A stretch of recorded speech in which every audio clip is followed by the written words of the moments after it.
Il met l'embouchure dans l'étau, il tourne le truc et il a explosé le cornet. Quand on n'est pas musicien, je pense qu'on ne peut pas comprendre le pourquoi de passer tant de temps sur un petit détail. La trompette était détruite. 10 minutes après, tu voyais la trompette magnifique. Je me disais, waouh. Et que j'enlève. Ça, c'était l'embouchure. Impeccable. Je suis au bon endroit, au pire. Pas mal. Salut à tous les amis, merci de nous rejoindre pour un nouvel épisode du podcast Musique Amie. Aujourd'hui, c'est un épisode un petit peu différent puisqu'on va visiter le magasin Cadence à Dijon qui répare, vend et loue des instruments à vent. On va rencontrer l'équipe qui y travaille, comprendre pourquoi ils ont choisi de faire ce métier, en quoi ça consiste. Enfin bref, restez bien jusqu'à la fin puisqu'on va même assister à une soudure de trompette. Mais avant ça, abonnez-vous, non ? Allez, on y va. Bonjour Jean, Bonjour Camille. merci beaucoup de nous accueillir dans votre magasin. Je vous en prie, vous êtes les bienvenus. En plus là, j'ai exposé ma petite trompette que j'ai achetée chez vous. Oui. Donc voilà. Est-ce que pour commencer, vous pourriez vous présenter en environ 30 secondes en disant un maximum de choses sur vous ? J'ai commencé le saxophone un peu sur le tard. Avant, j'avais fait un peu de piano, flûte à bec, mais saxophone. Saxophone, très rapidement, j'ai été fasciné par l'objet.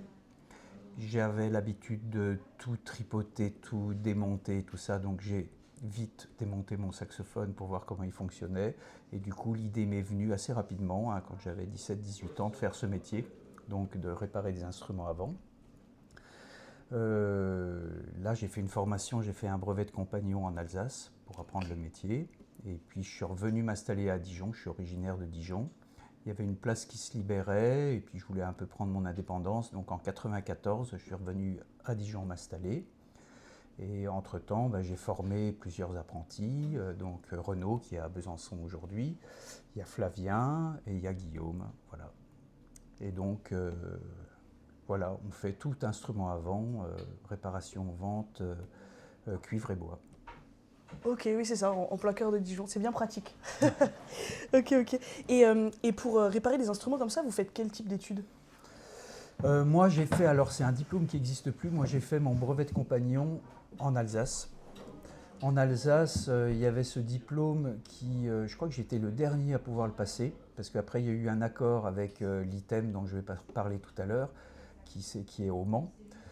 Comme il y avait pas mal de pratiques instruments à vent en Alsace et des magasins, il y avait ce diplôme où en fait on passait cet examen, on était examiné par ses pairs. Pendant 2 jours, on réparait avec en gros les concurrents qui étaient là pour nous juger. Donc c'était Un peu stressant quand même. un peu stressant et c'était un peu compliqué. Après il y a eu l'ITEM. Donc on m'a laissé le choix sur la fin de ma formation, donc j'ai passé quand même ce brevet de compagnon. Et la dernière année, je me suis retrouvé à l'ITEM, qui est l'Institut technologique européen des métiers de la musique qui est au Mans, qui forme à diverses spécialités autour de la réparation des instruments de musique. Donc il y a je crois qu'ils ont maintenant les pianos, mais il y a les guitares, instruments à vent, un peu tout ça. Et du coup, c'est là où sont allés après Flavien et Guillaume, donc là pour faire un CAP et après un brevet de métier d'art, donc c'est sur 4 ans. Ok, et donc en fait c'est une formation en alternance. Oui. Mais donc il y a des cours où on vous apprend la théorie ou... Il y a des cours, il y a pas mal de pratiques et puis il y a des cours théoriques sur l'organologie, oui, je sais même plus ce qu'il y a, moi, parce que moi j'ai pas fait beaucoup, mais ils ont rajouté pas mal de cours. Ouais, mais il y a pas mal de cours. Ok, on peut faire théoriques. Des cours de théorie. Théorie, okay. Mais pas après. Il y a pas mal de temps d'atelier où en fait on répare et puis il y a un formateur qui est là pour donner son avis. Oui, c'est ça. Ok. Est-ce que vous pensez que pour réparer des instruments, il faut forcément être musicien ? D'un point de vue théorique, non, puisque c'est de l'ajustage et on peut techniquement sans pratiquer réparer un instrument. Après, c'est plus pour dans la finesse pour répondre aux besoins des musiciens. Il faut comprendre leur langage, il faut comprendre leurs attentes, il faut aussi pouvoir passer pas mal de temps avec eux et puis comprendre leurs attentes. Quand on n'est pas musicien, je pense qu'on ne peut pas comprendre le pourquoi de passer tant de temps sur un petit détail. Ouais, Voilà. parce que là, du coup, vous faites aussi parce que vous faites la vente, la réparation, etc. Mais vous faites aussi vous donnez aussi des conseils dans le choix. Bah oui, tout oui, ça. oui. Puis même dans l'écoute, voilà, souvent les musiciens sont en doute sur telle note, sur tel truc, sur un problème mécanique. Donc il faut, voilà, on travaille ensemble pour essayer de le résoudre. Oui, c'est ça. Donc c'est quand même important d'être musicien. Pour Et en même comprendre, temps, pour comprendre la demande. Sinon, si on n'est que technicien, je pense qu'à un moment donné, on ne peut pas comprendre la demande. Oui, c'est ça. D'où l'avantage que vous soyez tous un peu spécialisés dans des instruments différents, comme ça vous. Oui, Vous, c'est oui. plus saxophone. Moi, c'est plus saxophone. Flavien, saxophone, flûte. Guillaume, les cuivres. Lui, il est corniste. Ouais. Après, c'est pas parce que je suis saxophoniste que je ne veux pas comprendre les attentes d'un trompettiste. Hmm. On est dans la musique, donc je veux dire sur la justesse, sur l'homogénéité, sur l'émission, c'est des choses qu'on comprend quel que soit l'instrument. Ouais. Ok. Même sans savoir jouer de l'instrument, on entend et puis on comprend la demande. Hmm. Et quand vous recevez des instruments, du coup, vous les testez, mais est-ce que vous les faites tester aussi à des gens Par exemple. Quand vous recevez, parce que je sais que par exemple, ma trompette, Oui.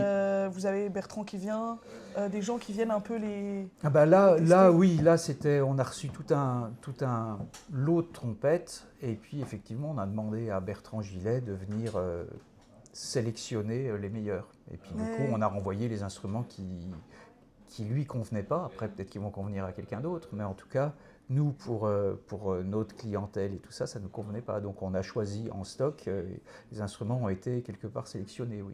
Et vous faites ça un peu pour tous les types d'instruments, ou là c'était vraiment spécifique Là, c'était vraiment spécifique. On est sur une trompette voilà, haut de gamme, avec des histoires de justesse et tout ça. Sur d'autres instruments, on va dire que c'est moins rédhibitoire. C'est-à-dire qu'un instrument qui va déplaire à quelqu'un va plaire à quelqu'un d'autre.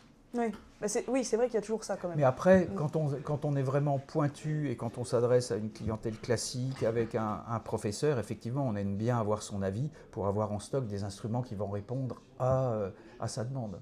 Oui, puisqu'après ce sera aussi ses élèves. Ça va être aussi ses élèves. Ouais. S'il y a voilà, prof qui va avoir un problème qui trouve un petit peu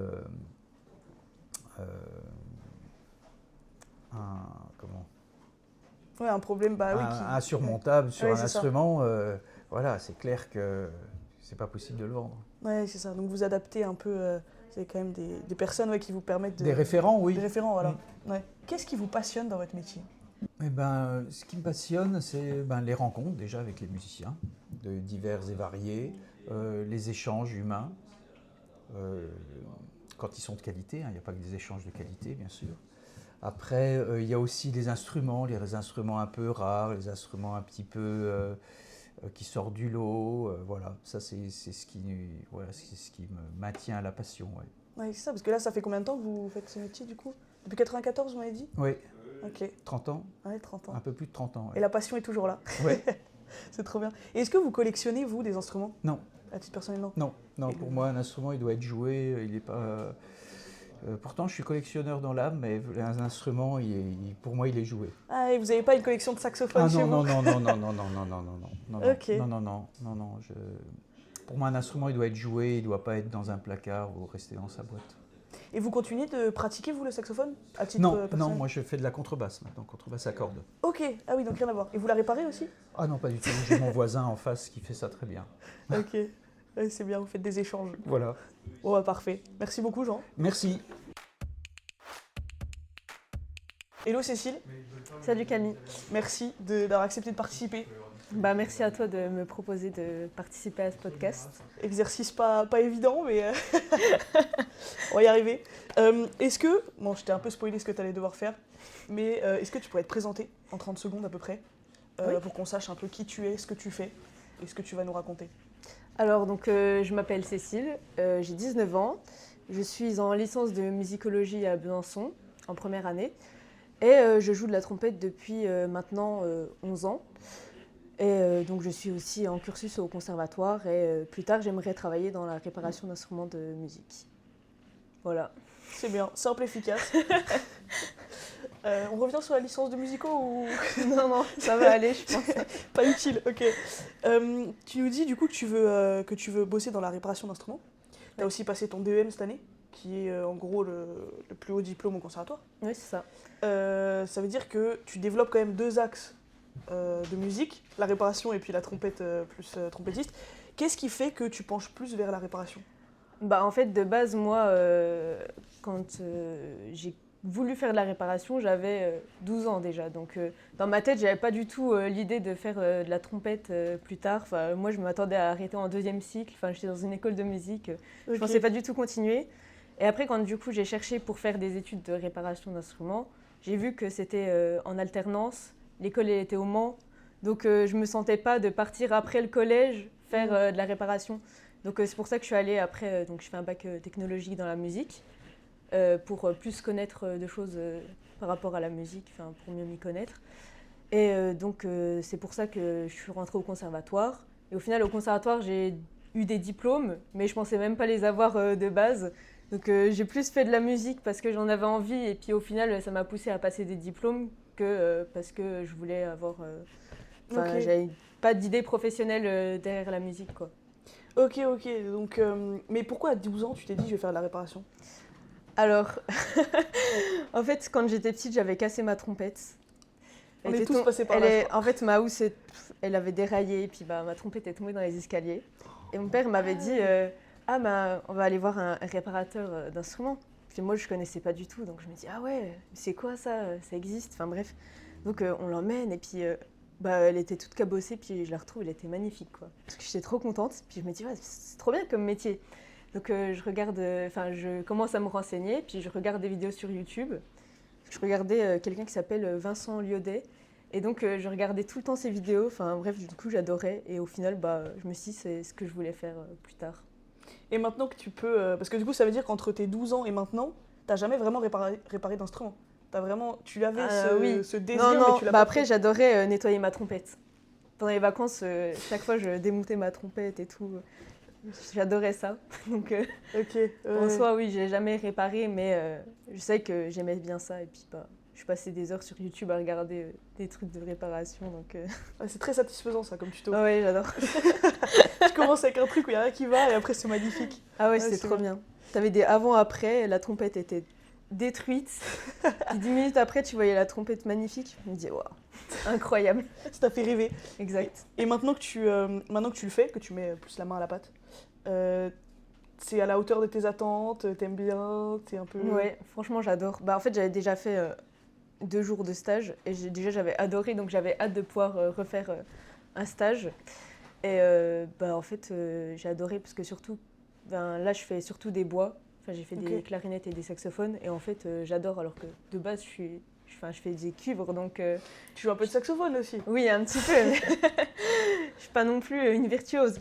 Mais non, j'ai adoré surtout les... Ouais. Enfin là, j'ai découvert une nouvelle passion pour les saxophones. Ah mais c'est trop bien, ouais. Et puis là tu dois tout connaître pièce par pièce. Ouais, c'est ça, c'est compliqué. Hein.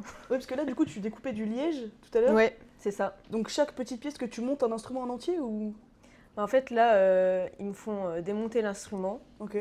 enlever tous les tampons, Ok. et après nettoyer l'instrument. Enfin bref, en fait, je refais tout de zéro, quoi. Enfin, Ok, et tu l'instrument, changes il est tous les déjà lièges fait. quoi. Ouais, voilà. Et du c'est coup ça. tu vas tout découper et tout, c'est...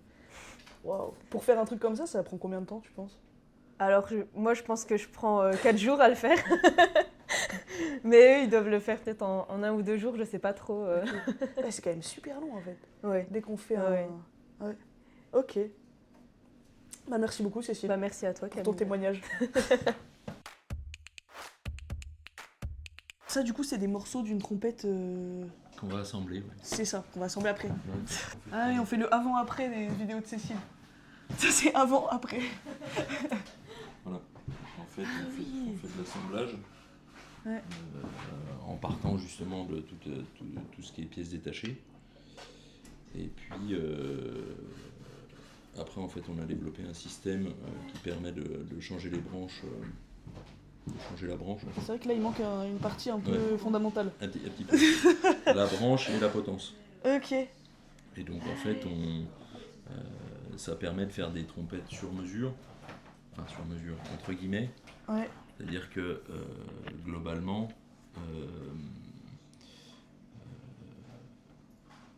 on assemble plein de pavillons avec des blocs pistons comme ça.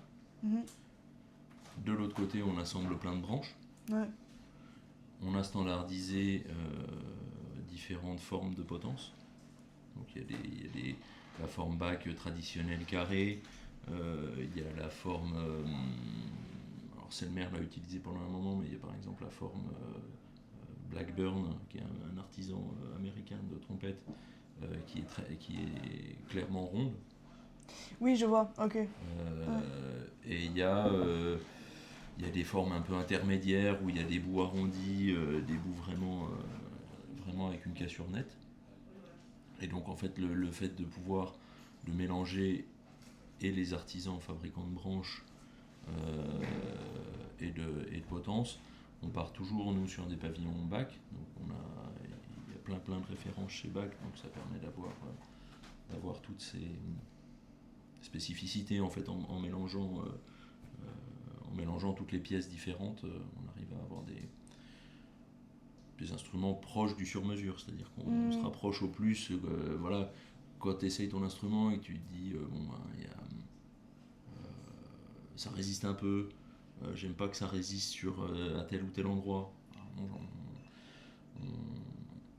En changeant par exemple, en changeant la potence ou en changeant de branche, On peut résoudre le problème, ouais. on peut atténuer fortement le problème, voire le résoudre dans certains cas. Ok. Je vous donne juste le micro, parce que là on est parti très vite. Et du coup, pour assembler une trompette comme ça, Oui. Ça vous prend combien de temps? Tout dépend ce qu'on considère. Parce qu'en fait, il y a des pièces qu'on prépare avant. Ok. On fait de la série sur certaines pièces. Les entre-deux qu'on a mis au point, parce que c'est pas très compliqué, mais les entre-deux qu'on a développés ici, on les prépare avant, on fait des séries, et puis après, donc Après, ça gagne du temps, et ouais. il suffit donc on s'en sert juste comme des pièces détachées, juste à souder rapidement après. Globalement, quand on a toutes les pièces, assembler une trompette de A à Z, on est 5-6 heures. Ok. Je m'attendais à beaucoup plus, c'est quand même assez... Parce que donc vous soudez en fait, C'est en ça. partant de pièces comme ça, en 5-6 heures on obtient ça. C'est ça. Ah ouais, ok. Après, il faut les mettre, on fait l'ajustage pour les mettre en forme exactement. C'est-à-dire que là, globalement, le fabricant, il a coulé son pavillon d'une façon un peu générique. Et après, pour l'adapter au bloc piston, pour l'adapter à tout, en fait, il faut, on vient l'ajuster, en fait. Ok. Et donc en fait, vous partez du pavillon bac, Ouais. et après ça peut être plein de marques différentes, les éléments. Alors on a votre- toujours les mêmes blocs pistons, on a fait des tests, on a choisi un modèle qui nous permettait d'être le plus complet possible pour pouvoir justement offrir cette flexibilité aux musiciens. Ok. On a fait le choix d'un modèle effectivement qui permettait, alors quand on regarde effectivement, là, on n'a plus d'entre-deux ici. Là, sur celle-là, il y en a un. Ah oui, ok. Il y a des petites différences. Par contre, on a une masse de, alors c'est 18 grammes ici en sortie de bloc piston, ce qui va justement donner beaucoup de toucher. C'est-à-dire même si on n'a pas la résistance, on va quand même avoir du contrôle au niveau du toucher. Ok. Après, on peut faire le choix de mettre ou pas des chapeaux lourds. Nous d'origine, on les met tous légers.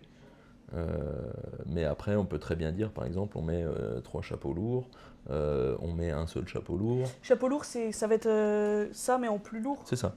Ça s'appelle des chapeaux. Ouais. Ça c'est le chapeau inférieur et puis le chapeau supérieur. Okay. Et donc on peut décider de mettre un chapeau lourd. Ou il y a même des Japonais, voilà, qu'on fait des tests à un moment où en fait en mettant une bague ici qui écarte à peu près d'1 millimètre, 1,5 millimètre à peu près. Le chapeau, on gagne un toucher incroyable. C'est fou, hein, ouais, les tout petits donc, détails quoi. Donc ouais.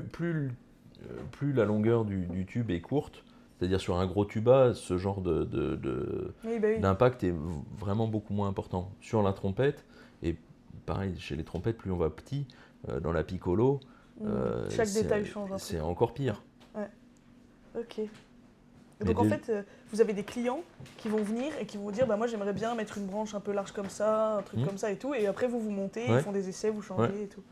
Ah, et là l'idée c'est quand les clients par exemple viennent me disent voilà je veux une trompette pro, voilà, je veux acheter une trompette pro, un client qui arrive comme ça, on va déjà lui faire essayer un peu ce qui existe, Bach, Yamaha, ce qu'on a en stock à ce moment-là, des modèles haut de gamme, milieu de gamme. Voilà, on va déjà voir avec lui un peu ce qui... Comme j'avais fait finalement. Voilà. J'en avais 6 ou 7. C'est ça. Voir un peu ce qu'il a envie. Ouais. Et puis s'il ne trouve pas vraiment, ou s'il y a trop d'imperfections dans ce qu'il trouve bien, à ce moment-là, on dit, bon, ben, on peut peut-être passer à un modèle... plus personnalisé, quoi. Voilà, personnalisé, parce que sur mesure, c'est un terme, ça voudrait dire qu'on la conçoit exactement pour la personne, ce qui n'est pas vraiment le cas. Oui, parce qu'on part de pièces existantes. C'est ça. Ouais. Okay. Et ce métier-là de réparateur d'instruments, vous le faites depuis combien de temps? 21 ans. 21 ans. Et ça vous passionne toujours autant? Ah oui, oui. Qu'est-ce qui vous a poussé à le faire, ce métier? C'est un parcours un peu général. J'étais en j'allais dire terminale, mais j'avais fait un cursus classique, scolaire, lycée, tout ça. Après, j'ai eu l'opportunité de venir travailler un été avec Jean. Okay. Et puis, ça c'était même avant mon cursus lycée, mais comme j'étais déjà inscrit dans le lycée, bon, j'ai dit bon ben, je vais quand même faire un cursus normal, donc j'ai fait dans la mécanique déjà quand même. Okay. Et puis après, voilà, ça s'est fait comme ça. Et puis, oui, c'est drôle. Puis voilà. Ok. Et du coup, là, on est parti très loin, mais à la base, ce que je voulais vous demander, pour débuter, c'était de vous présenter en 30 secondes environ, en disant en gros ce que vous faites, un petit peu votre parcours, quoi. D'accord. Je m'appelle Guillaume Lamour, j'ai 38 ans. Oui, 38 ans.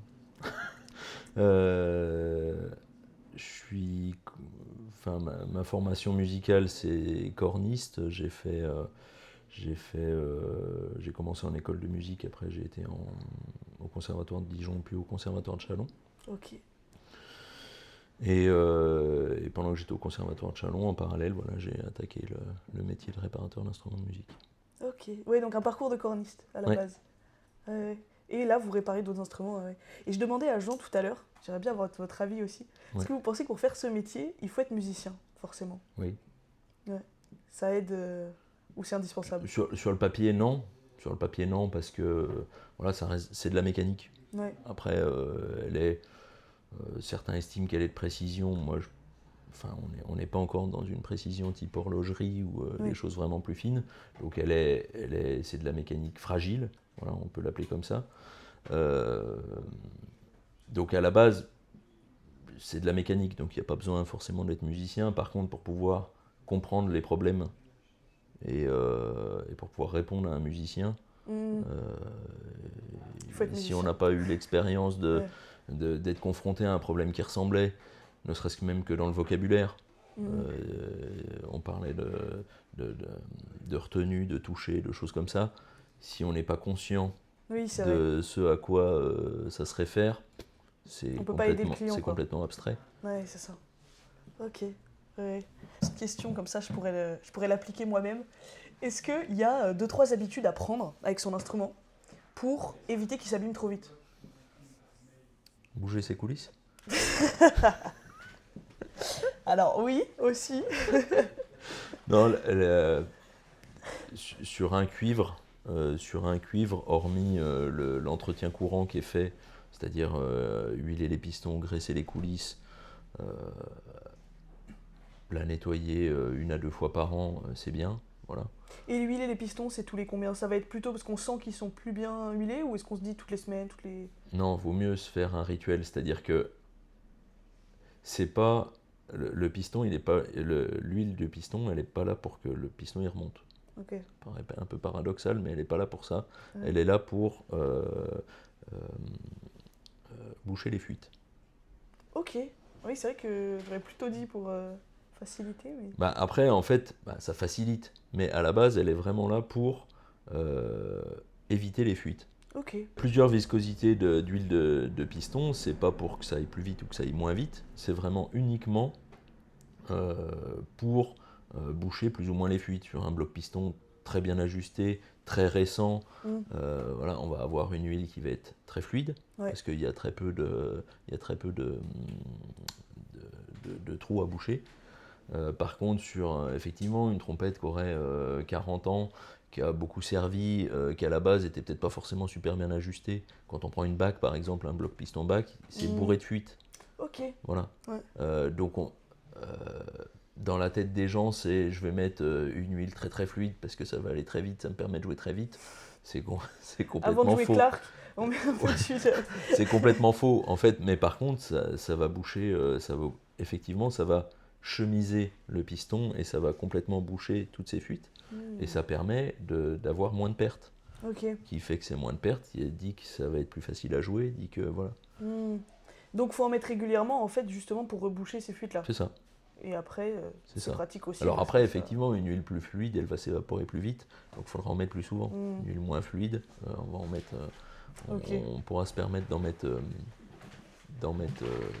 moins fréquemment. Ok. Donc graisser ses coulisses, huiler ses pistons. Ouais. Et en gros, et l'entretenir, en fait, c'est quoi? C'est vous la portez par exemple pour que vous la nettoyez ou la nettoyez nous? Non, vous c'est pouvez tout la simplement, nettoyer, oui. ouais. Il y a des petites kits qui se vendent avec des petites brosses, des petits. Enfin Ouais. voilà, dans un seau d'eau tiède avec du liquide vaisselle. Du liquide vaisselle, ok. Je savais pas ça. C'est. Après, voilà, il faut faire un peu gaffe avec le vernis. Parce que le vernis, si on met une eau trop chaude ou qu'on a un vernis un peu fragile, par exemple dans le cadre de l'argenté, faut juste pas utiliser de produits corrosifs type Javel ou un truc comme ça, là, faut oublier, parce que là ça se passe pas bien sur l'argenture. Mais sur pas... n'importe laquelle, non? Javel, c'est quand même un peu... Bon, on a déjà vu, c'est pour ça que je cite la Javel. Mais... Ah oui. On vous a déjà apporté une trompette Moi je sais plus si c'était trompette, mais ouais. on a déjà vu de l'argenture passer à la Javel, c'est pas classe quoi. Ah là là. Vous avez parfois des cas un peu particuliers, enfin on vous apporte une trompette et il y a des excuses, enfin des trompettes toutes cassées, puis il y a une excuse un peu... Ils ont toujours des excuses farfelues. C'est jamais tombé, les embouchures coincées. coincée. Ah ben oui, parce que c'est vrai que moi on m'a dit de surtout pas tirer trop voilà. fort. Là, faut pas tirer en fait. Okay. Le réflexe de tout le monde, effectivement, on a mis son embouchure, on s'embête parce qu'on se dit oh ouais mais bon, ça va, j'ai pas forcé pour la mettre, donc il y a un moment elle va sortir. Et donc le papy bricoleur qui dit ouais pas de problème, attends moi je vais te l'enlever, il met l'embouchure dans l'étau, il tourne le truc et il a explosé le cornet, ça on l'a vu. Et donc après il est dessoudé en fait, c'est... Il est mort, c'est-à-dire que la branche est morte, tout est mort quoi. Alors que je pourrais montrer tout à l'heure, c'est un petit outil, ça prend 8 secondes. C'est fou quand même. Ouais. Après moi je peux rien dire là-dessus parce qu'on faisait des trucs comme ça aussi, mais ça n'a pas dessoudé le cornet. Mais voilà, c'est le risque du... C'est le risque du truc, mais après voilà, les excuses, il y en a tout le temps. Mais... La Javel, pas tombé, c'est pas vrai. Il a une grosse bosse, non. C'est ça, hein. C'est ça. Ouais. Ça reste des instruments fragiles. Les enfants qui veulent pas se faire pourrir, non, il est pas tombé. Puis s'ils arrivent à pas en démordre jusqu'au bout, ils ont gagné un petit peu quoi. Pas en crédibilité, mais.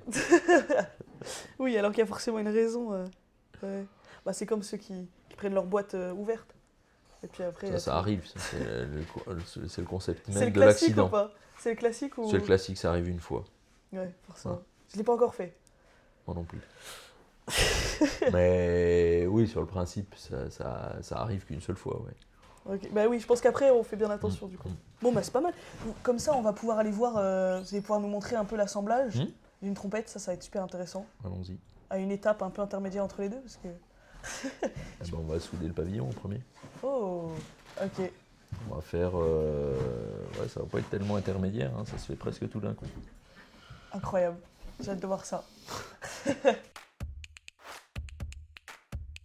Donc là, il faut commencer par tout graisser. Alors, c'est pas de la graisse. Ah. C'est-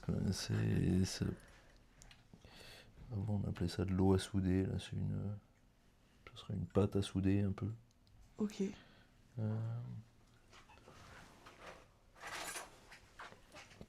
Bon, l'idée, c'est de pas mettre de contraintes. Ce qui se passe chez les fabricants qui font de la grosse quantité, ce qui est logique, hein. En fait, pour souder un instrument, ils ont pas des presses, hein, parce que c'est pas des presses, mais ils ont des gabarits de montage. Ok. Tout doit rentrer dans le gabarit, ils mettent, voilà, c'est pas ajusté, donc c'est soudé un peu sous pression, quoi. Nous, l'idée, c'est là, moi, ça, c'est juste pour le tenir. Et là, il n'y a pas de risque de la rayer, la trompette? Hein? Parce que c'est quoi? C'est du métal? Ouais, c'est du métal, ça. Ouais. Ok. C'est pas si fragile que ça, hein, le laiton. Oui, en fait, ce qui est plus dangereux, c'est quand il y a du D'accord. vernis, quoi. C'est ça. Alors là, on calibre tout, en fait, hein.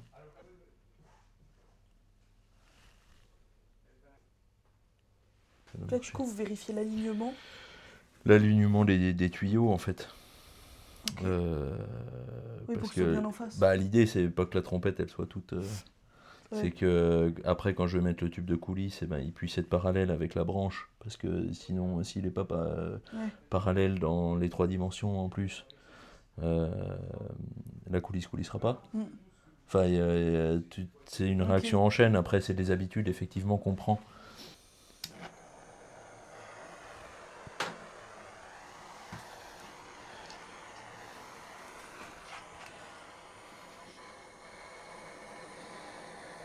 Donc là, c'est de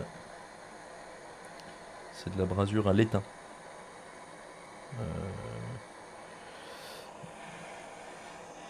Donc c'est un peu comme de l'électronique, hein. un peu plus costaud, quoi. Ok. Et donc, c'est la matière que vous avez mise juste avant Qui permet de décaper, en fait. Ok. Ça va décaper.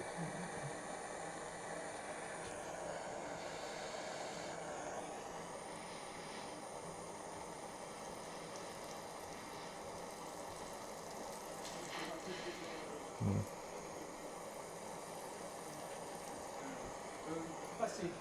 Et comme moi, c'est pas monté dans un gabarit de montage contraint, je peux pas la toucher, en fait.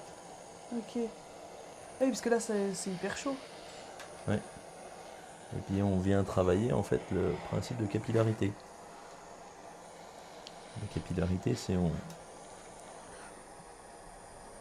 vient emmener. Là, j'ai mis de l'étain que là, Ok. puis là, il vient de sortir par là. Ah ouais, ok. Là, ça y est, mon pavillon, il est tout soudé, là.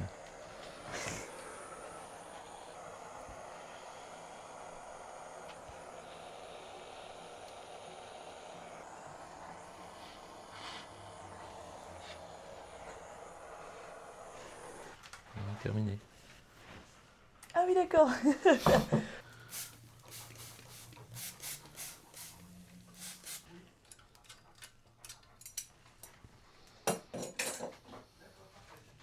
Voilà. Donc après, on va nettoyer, on va tout ça. Incroyable. Ça y est, première étape. Première étape, après, bon, il y a d'autres tubes à mettre, il y a pas mal de choses à faire en plus, mais là, voilà, le bloc piston est monté sur le pavillon. Magnifique. Donc après, voilà, on va... il y a tous les à côté, c'est-à-dire que voilà, les anneaux sur les coulisses, les blocages de... Ah oui. Les blocages de troisième coulisse, ce tube-là qui relie du coup le reste de la trompette à la branche, cet entre-deux-là avec la vis, enfin il y a quand même manquait encore 2-3 trucs, mais... Oui, bah oui, mais... ouais. Mais globalement, effectivement, là... On a le corps, quoi. Là, on a le corps de l'instrument. Ouais. Ok, magnifique. Merci beaucoup les amis d'avoir regardé cet épisode jusqu'au bout. Je vous donne rendez-vous le mois prochain pour un nouvel épisode. En attendant, n'hésitez pas à liker, vous abonner et partager ce podcast pour nous soutenir. À très vite.